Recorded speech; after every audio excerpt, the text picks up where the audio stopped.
അതുപോലെ തന്നെ ഇത് ബേസ് മോഡല് മുതൽ നമുക്ക് എന്ത് വരുന്നുണ്ട്, RPM വരുന്നുണ്ട്. കുഴപ്പമില്ല. ഇതിങ്ങനെ വരാൻ കാരണം ഇതൊരു നമ്മള് ഒരു ആണുങ്ങൾ പനിയിട്ട പോലത്തെ ഒരു സെറ്റപ്പിൽ വരാൻ കാരണം എന്ന് വെച്ചെങ്കിൽ പിന്നെ ഫ്രണ്ട് നോക്കുന്ന സമയത്ത് വണ്ടിക്ക് നല്ല ലുക്കാണ്.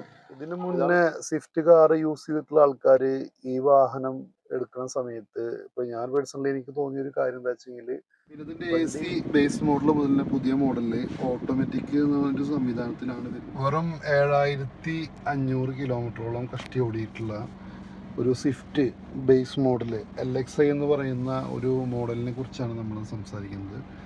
ഇതിൽ സ്റ്റീരിയോ കമ്പനി വരുന്നില്ല, സ്റ്റീരിയോ നമ്മൾ അഡീഷണൽ ചെയ്തിട്ടുള്ളതാണ്. അതുപോലെ തന്നെ ഇതിൽ ഒരു ചാർജിങ് പോയിന്റ് താഴത്ത് വരുന്നുണ്ട്. പിന്നെ ഇതിൻ്റെ AC ബേസ് മോഡൽ മുതൽ പുതിയ മോഡലിൽ ഓട്ടോമാറ്റിക് എന്നൊരു സംവിധാനത്തിലാണ് വരുന്നത്. അതെങ്ങനെയാണെന്ന് വെച്ചാൽ ഇത് നമ്മുടെ AC ഓൺ ആക്കാനും ഓഫ് ആക്കാനും, ഇപ്പോൾ ഇത് ഓഫിലാണ് കിടക്കുന്നത്. അപ്പോൾ AC